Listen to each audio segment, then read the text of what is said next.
Mwaramutse bakunzi Akiwacu magazine bivanye naho mwese aradukurikana herereye. Iki ni ikiganiro Umuganuro mukurikana kuri ya misi n'amasaha mumenyereye imisi ya kandi igice zibiri z'ijoro. Uwo munsi tuza kubaganira ku vyerekeye guhamba mu Burundi.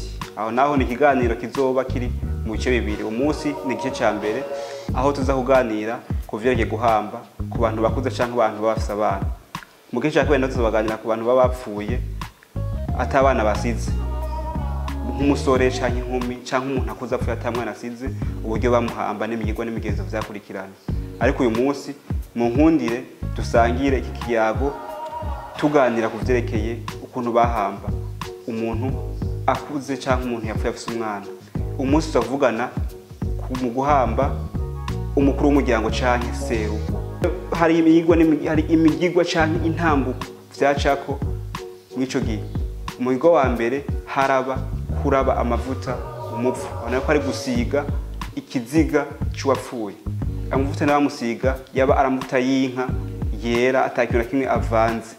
Mwico gihe ayo mavuta mu kuyamusiga hariho ibihimba basiga. Igihimba ca mbere hari mu ruhanga, bagakurikiza mu maso, bagasubira kugikiriza, hanyuma mu biganza, hanyuma hejuru ku birenge.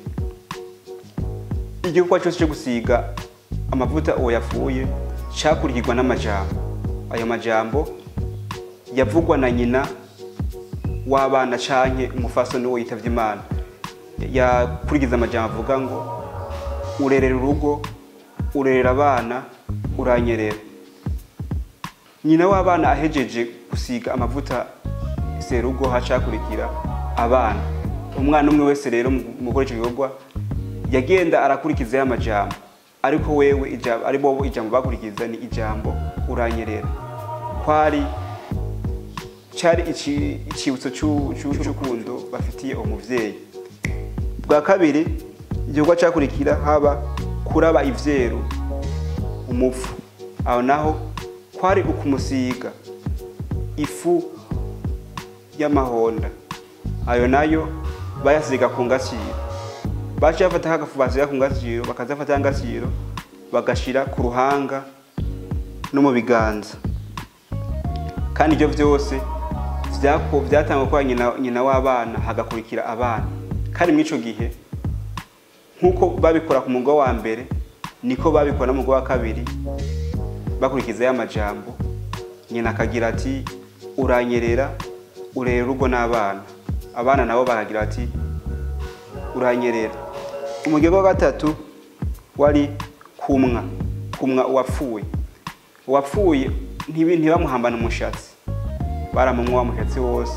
Igituma bamumwa umushatsi kugira ngo bamuhuze canke bamushire mu muryango canke abazimu bamwakira. Umugirwa ugira kane kwari gukura ku gahanga. Ico naco wari umugirwa wakorwa ku mukenyezi yapfuye yibungenze.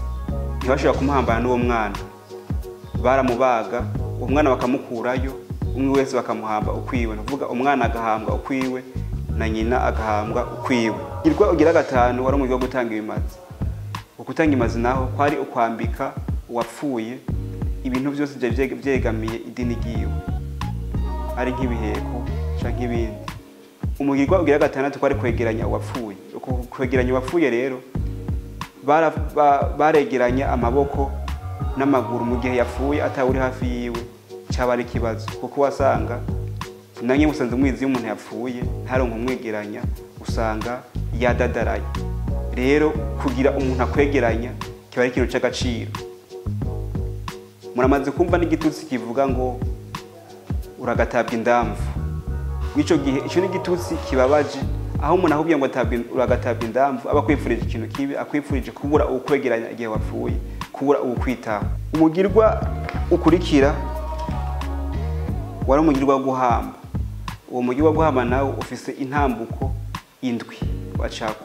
Ubwa mbere ku mugirwa wo guhamba hariho gusohora umupfu.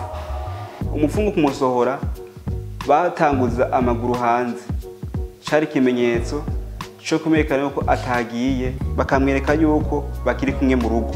Umugirwa ugira kabiri kumushira mu mva. ubwoko bw'imva, ukuntu imva ibimeze naho iba iri mu rukiramende kandi imanuka ishinze. Ku umugi wa guhamba ku ntambuko yawo ya kabiri ni ukuntu bahamba. Mu mico n'imigenzo y'Ikirundi murazi yuko umugabo canke umugore bafise uburyo baryama mu gihe bari mu gikorwa cyo kurangura amanga y'abubatse. Umugabo aryamira ukuboko k'ububamfu, umugore nawe akaryamira ukuboko kw'iburyo. Rero iyo yitavye Imana kuko aba atakiri muzima, ico gikorwa aba atokigikora, baca muryamikira ukuboko kw'iburyo. Ari ni insigo nawe bifise ni kwanka gusubira kurangura amanga y'abubatse, negation d'acte conjugal. Hanyuma umugore nawe apfuye aryamira ukuboko kw'ububamfu, kuza gutandukana na kumwe aryamira mu gihe barimo barangura amanga y'abubatse. Intambuko igira gatatu ku umugi wa guhamba ni gukaraba. Gukaraba naho bakarabira ku ibageje guhamba, barakaraba, hariho ivyatsi bakarabisha canke ibindi bintu vyateguwe. Igituma rero bakaraba baba bibaza ko banduye mu gihe bariko barahamba uwo yapfuye bamwanduyeho. Intambuko igira kane yere gusuka amata kumva. Mu gihe uwo yapfuye amata bamuhembuza atayamaze, bayasuka kumva, ayasigaye nayo akanwa abana. Igituma banywa ayo mata abo bana byari bivuze insiguro yuko uwo yapfuye agifitaniye ubucuti n'umuryango, ataho yagiye akibana nabo kandi bari bamukunda. Muri make kwari ukwerekana urukundo yari afise umuryango cyangwa urukundo bamufitiye mu muryango. Intambuko igira gatanu yari gushinga ibiti bine mu mfuruka z'iyomva, barashingayo ibiti uduti tune duto duto. Impamvu badushinga kwari ukwerekana yuko ataho yagiye akiri mu rugo. Intambuko igira gatandatu iyo bavuye kumva barajya ibyo kurya bitagira umunyu, atanyama. Insiguro kwari kwikura urutamvu, naco kwari kwikurako imivumo canke amahirwe mabi ku rupfu cye ku bapfuye. Intambuko igira indwi ariyo ya nyuma barabandwa. Iyo basanzwe iyo n'uwo muryango iyo migwa yo kubandwa nkuko aho hambere vyemeze basanzwe bayikurikiza, barabandirwa uwapfuye. Bakunzi bakwacu magazine, ibintu bye twateguriye. Uwo ushaka gusoma vyinshi kuvyerekeye imigwa yo guhamba mu Burundi yosoma igitabo Murire Obuhundi, Gestion de la mort et pratique d'enterrement, canditswe na Emmanuel Nibizi ariko arondera ubukuru bw'umutsindo mu gisata ca kahise kuri kaminuza y'u Burundi. Ico gitabo cyose mu 2005 ni ku gace kaco ka les funérailles au Burundi, funérailles d'un chef de famille. Murakoze.